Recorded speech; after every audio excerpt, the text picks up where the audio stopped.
मैंने अपने लिए कॉफी बनाई तो सोचा आपके लिए भी बना लूं। वैसे भी आज आपको बहुत ज्यादा स्ट्रेस हो रहा होगा। Thank you. शुक्र है तुम कॉफी बनाने के बहाने किचन में तो जाती हो। कम ऑन मम्मा, आज मुझे खाला और आयमा ने बताया कि घर में क्या हुआ है। मुझे तो शक हो रहा है दोनों की मेंटल हेल्थ पर। एमल पर प्रेशर तो है औलाद पैदा करने का। ऐसे में उसे उमर को हासिल करने और एनी को घर से निकालने का मौका नजर आया और वो खेल गई।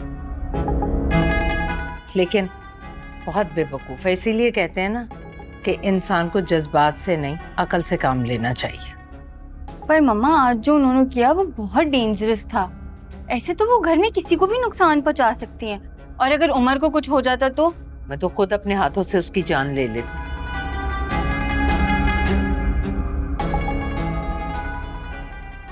Mummy, I'm so sorry।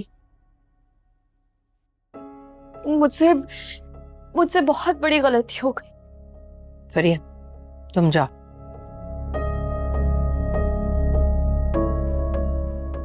बैठो।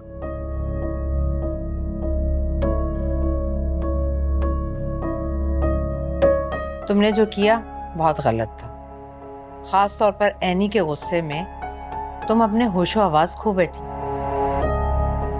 ये भी नहीं सोचा कि अगर उमर को कुछ हो जाता तो।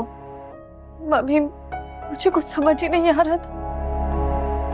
अरे ये सब कुछ कैसे हो गया? लेकिन मम्मी, मैं बहुत शर्मिंदा हूँ और ना जाने उमर पे क्या गुजरी होगी। वो खैरियत से है, लेकिन मेरी एक बात याद रखो, अगर उमर को तुम्हारी वजह से आइंदा कुछ भी हुआ तो एनी से पहले तुम्हें घर से बाहर निकालूंगी मैं। नहीं नहीं मम्मी, अल्लाह ना करे कि उमर को मेरी वजह से कोई नुकसान पहुंचे।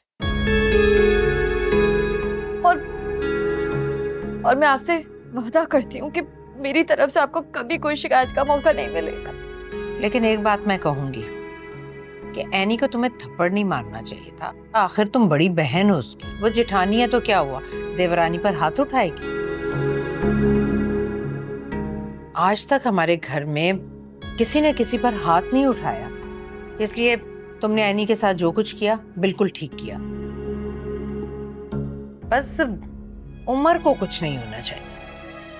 बस मम्मी, यही तो गलती हो गई मुझसे। मैं तो चाहती थी कि मैं एनी को एहसास दिला सकूं कि वो जो कुछ कर रही है वो सब कुछ गलत है। इस घर में तुम्हारी हैसियत बहुत कमजोर हो चुकी है अमल।